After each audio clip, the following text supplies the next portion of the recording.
Vision builder and developer group, Siddhivinayak Heights मदतीनं आपल्या घराचं स्वप्न पूर्ण करा. आपल्यासाठी घेऊन येत आहोत नाना मास्टर मध्ये घर खरेदी करण्याची सुवर्ण संधी. आजच घर बुकिंग करा. निसर्गाच्या सानिध्यात, नवीन कर्जत रेल्वे स्टेशनच्या हाकेच्या अंतरावर. दर्जेदार बांधकाम, उत्कृष्ट मांडणी, वास्तुशास्त्राप्रमाणे केलेली रचना, अत्याधुनिक सुविधा, सीसीटीव्ही कॅमेरे, 1 BHK, 2 BHK, 3 BHK उपलब्ध. अजूनही भरपूर काही. तर आजच बुक करा आणि घर भाड्यापासून मुक्त व्हा. संपर्क 8888 006 084 8888 513 233.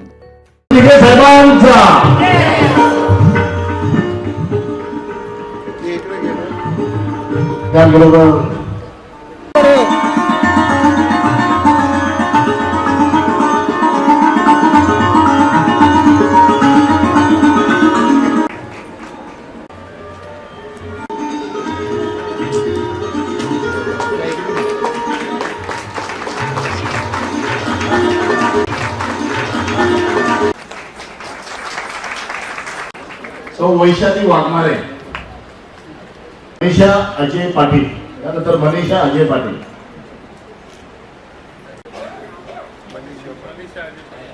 सन्मान करण्यात येईल आणि नियुक्तीपत्र देण्यात येईल. आता तुम्ही म्हणणार ऍक्टिव्हेट आणि डिऍक्टिव्हेट म्हणजे काय, तर आपल्याला सर्वांना माहिती. यानंतर विभाग प्रमुख दीपा काळे मॅडम यांना मी विनंती करतो की डॉक्टर ज्योतिताई वाघमारे, शिवसेना प्रवक्ता, यांचं देखील आणि शहर संघ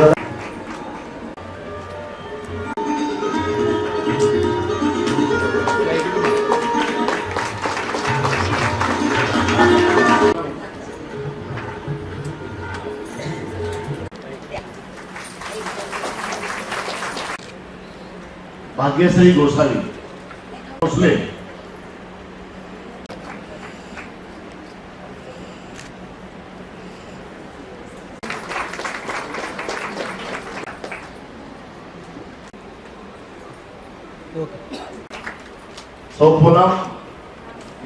मागच्या वेळेस फक्त 1.5 करोड रुपये आरोग्याच्या मार्फत वाटलं गेलं होतं, पण यावेळेस 118 करोड रुपये वाटले. यावेळेस कुणाचाही प्रॉब्लेम येतो, काही येतो, तर त्यावेळेस स्वतः मुख्यमंत्री सह्या करतात. एक आम्हाला काळजी असते, ज्या कोणी आमच्या भगिनी आमच्या संस्थेशी जुडलेल्या आहेत, आमच्याशी जुडलेल्या आहेत, तिथलं कोणी नागरिक असेल तर त्यांची काळजी घेणे हे आम्ही आमचं आद्य कर्तव्य समजतो. त्यावेळेला सर माझ्या घरी पण येऊन गेलेले आहेत, कारण आपण समोरून आता बचत गटासाठी विषयच एक काढलेला आहे. माझ्यावर एवढा डोंगर, पुढे काय होणार, होईल नाही होईल हे सर्व प्रश्न उभे असताना आज नवी मुंबई महानगरपालिकेतील 38 नगरसेवक आज एकनाथ शिंदे साहेबांच्या पाठीशी उभे आहेत, एक दिवाने उभे आहेत.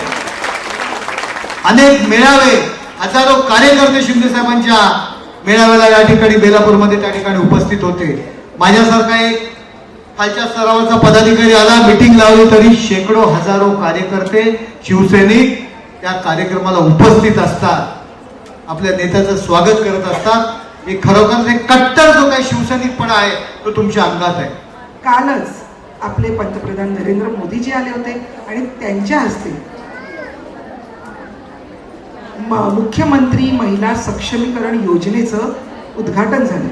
या योजनांमध्ये जवळजवळ 100 अशा योजना आहेत ज्या महिलांसाठी आहेत. काय काय आहेत या योजनांमध्ये, तर यामध्ये जवळजवळ 2 कोटी महिलांना लाभ होऊ शकतो. लेक लाडकी योजनेमध्ये काय आहे, 2023 नंतर ज्या मुलीचा जन्म झालेला, अशा भगव्या किंवा पिवळ्या रेशन कार्ड धारकांच्या मुलींना जन्मल्या 5,000 रुपये त्यांच्या बँकेत गव्हर्नमेंट टाकणार आहे आणि ती मुलगी 18 वर्षाची होईपर्यंत तिच्या बँकेमध्ये 1,01,000 रुपये मिळणार आहेत. ही योजना केलेली आहे माननीय मुख्यमंत्री साहेबांनी.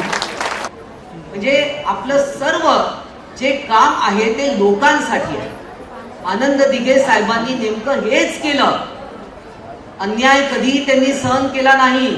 अन्याय करणाऱ्याला त्यांनी 2 थोबाडीत मारल्या आणि असे शिवसैनिक त्यांनी घडवले आणि त्यांच्याच तालमीत तयार झालेले एक कट्टर हिंदुत्ववादी शिवसैनिक म्हणजे माननीय एकनाथजी शिंदे. आज आपण शिंदे साहेबांचा प्रवास बघितला, मुख्यमंत्री झाले, किती त्यांनी अतिशय अपमान देखील सहन केले, शिवसेनेत राहून सुद्धा त्यांना पुढे येऊ दिलं नाही, परंतु त्यांनी शेवटी त्यांच्या जिद्दीवर आणि त्यांच्या खरेपणावर त्यांनी आज ते या स्थितीला पोचलेत आणि केवळ आपल्याला मुख्यमंत्री व्हायचंय एवढंच नाही तर मुख्यमंत्री होऊन ते आज काम करतात आहे. मुख्यमंत्र्यांना 1.5-2 वर्ष होत आहेत आणि आतापर्यंत तर्कवितर्क होते की त्यांचा कार्यकाळ संपायच्या आधी कदाचित त्यांचं मुख्यमंत्री पद जाईल, त्यांना कोर्टाकडून काहीतरी निर्णय येईल आणि त्यांना मुख्यमंत्री पद सोडायला लागेल. अशा परिस्थितीत लोक बरीचशी काठावर थांबली होती आणि आता ती कुठेतरी मला असं वाटतं मार्गी लागलेली आहेत आणि त्याच्यामुळे आपल्याला देखील नव्याने या कामाची सुरुवात करायची आहे. कारण बऱ्यापैकी आपण गेली 1.5-2 वर्ष संघर्ष करतोय, पण खरा संघर्ष आता चालू होते कारण लोकसभा आणि विधानसभाच्या इलेक्शन्स लागणार आहेत आणि त्या माध्यमातून आपल्याला काम करायचं आहे. तर आता आपण शिवदूत आणि ही संकल्पना आणतोय की प्रत्येक घरात मुख्यमंत्र्यांनी केलेल्या कामाची पावती आपल्याला द्यायची आहे. प्रत्येक घरात जाऊन आपण त्यांना काय अडचण आहे ही जाणून घ्यायचं आहे. हे प्रत्येकाने केलं पाहिजे मला असं वाटतं आणि बऱ्यापैकी आपल्या त्या कामाची सुरुवात झालेली आहे प्रत्येक प्रभागातून. आज आपण बघत असाल की स्त्रिया चूल आणि मूल सांभाळून आपलं कार्य करत आहे. मग कोणत्या क्षेत्रात स्त्रिया नाही आहेत? पाहतो ना, असं कोणतं तरी एक क्षेत्र उरलंय ना आपल्याला की ज्या क्षेत्रात स्त्रिया नाही आहेत. स्त्रिया मोठ्या प्रमाणात आज येत आहेत. आपण सगळ्या अगदी तळागाळातील आणि सगळ्या सुशिक्षित चांगल्या महिला या ठिकाणी आलेल्या आहेत. प्रत्येक वेळेलाच निवडणुका असतात असं काही नाहीये, पण अदरवाईज खूप कामं असतात.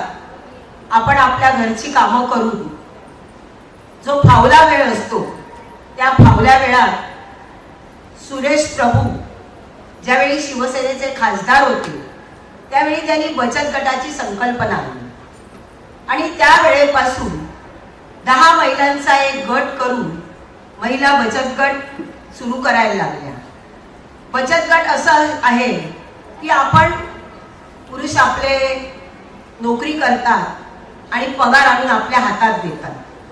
आपण संसार करणाऱ्या भगिनी आहोत, त्यातून 4 पैसे वाचवतो.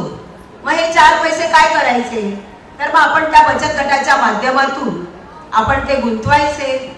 महिलांना 10 जणींचे पैसे जमा झाले की बँकेत त्याचं अकाउंट उघडायचं आणि दर महिन्याला जी काही आपली रक्कम असेल ती त्या ठिकाणी बँकेत जमा करायची. सुदैवानं केंद्र सरकार आणि राज्य सरकार या दोन्ही सरकारांचा फोकस हा महिला सक्षमीकरणावर आहे आणि फक्त बोलण्यासाठी महिला सक्षमीकरण असा विषय नसून महिलांसाठी ज्या बेस्ट योजना असतील, महिलांना सशक्त करणाऱ्या, महिलांचं संघटन बळकट करणाऱ्या, सेल्फ हेल्प ग्रुप बळकट करणाऱ्या, महिलांच्या अडचणी दूर करणाऱ्या अशा प्रकारच्या शेकडो योजना केंद्र सरकार आणि राज्य सरकारने या ठिकाणी केलेल्या आहेत आणि त्याची अंमलबजावणी अतिशय चांगल्या पद्धतीने केली जाते.